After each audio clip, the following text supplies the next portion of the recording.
Bonjour à tous. Tout d'abord, je voudrais exprimer ma joie d'accueillir Monseigneur de Blot comme nouvel évêque de Saint-Flour et je pense exprimer la joie de tous mes diocésains et sans doute des 4 diocèses de notre petite province.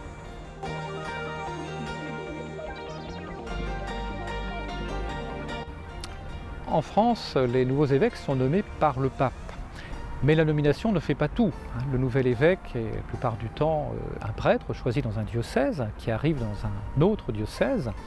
Et pour qu'il soit évêque, qu'il puisse exercer vraiment son ministère d'évêque, eh bien, il faut qu'il soit ordonné. C'est-à-dire, le peuple de Dieu se rassemble, le peuple de Dieu se met en prière, et par l'intermédiaire du ministère déjà exercé par des évêques, eh bien, il constitue le nouvel évêque dans son ministère, de telle sorte qu'il devienne, par l'imposition des mains des évêques présents et par la prière de consécration, eh bien, qu'ils deviennent pleinement pasteurs, c'est-à-dire chargés d'annoncer l'Évangile, de sanctifier le peuple de Dieu, de gouverner, de rassembler l'Église.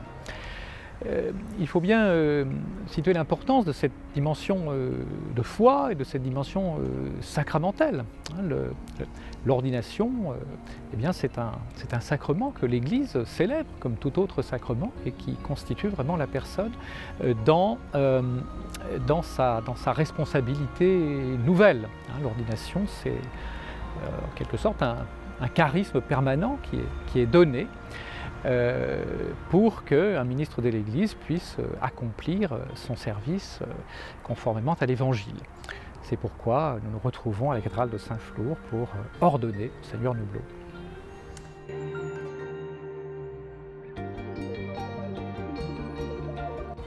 Alors pour donner quelques exemples de la collaboration entre nos 4 diocèses, eh bien, nous avons un projet commun de développement de l'Institut théologique d'Auvergne.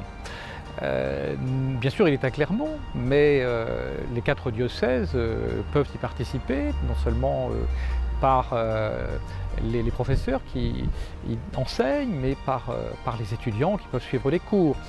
Nous avons aussi un parcours de formation spécifique pour les futurs diacres, donc les 4 diocèses sont partenaires de ce même projet. Nous avons également à travailler ensemble pour l'enseignement catholique, puisque nous avons des directions d'enseignement catholique communes, d'une part pour Clermont-Moulins, d'autre part pour Le Puy et Saint-Flour. Et puis les services de la pastorale familiale, par exemple, ont été amenés aussi à travailler ensemble pour élaborer un parcours commun en direction des personnes séparées, divorcées, divorcées remariées. C'est le fruit donc du travail des 4 services des 4 diocèses. Voilà, il y aurait d'autres exemples bien sûr.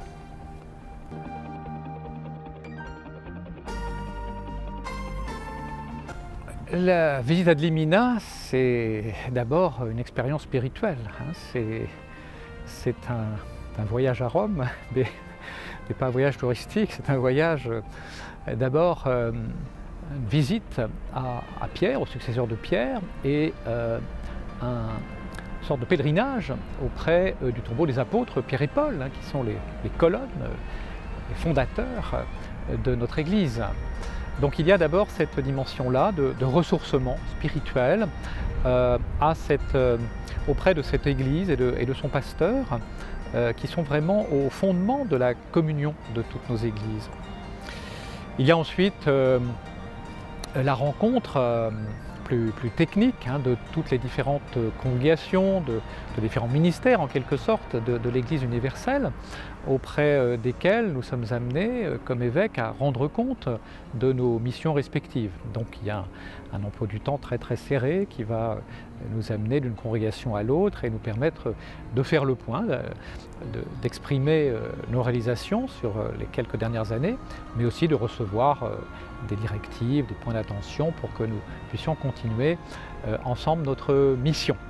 Et puis je dirais qu'il y a aussi la dimension peut-être plus fraternelle, plus conviviale. C'est une expérience aussi très enrichissante à travers cette semaine de visite, de mieux se connaître entre évêques, d'avoir du temps plus gratuit, parce que le temps de travail intense que nous aurons n'exclut pas non plus des conversations plus gratuites ou qui sait, des moments aussi un peu plus de détente si on nous en laisse quelques-uns. Donc je crois que c'est à travers aussi cet informel que des choses importantes se jouent, hein, pour mieux se connaître et donc aussi pour mieux vivre la communion et mieux travailler ensemble. Je souhaite un heureux ministère au nouvel évêque de Saint-Flour, Monseigneur Lobleau, et je m'associe à la prière de tous ces diocésains.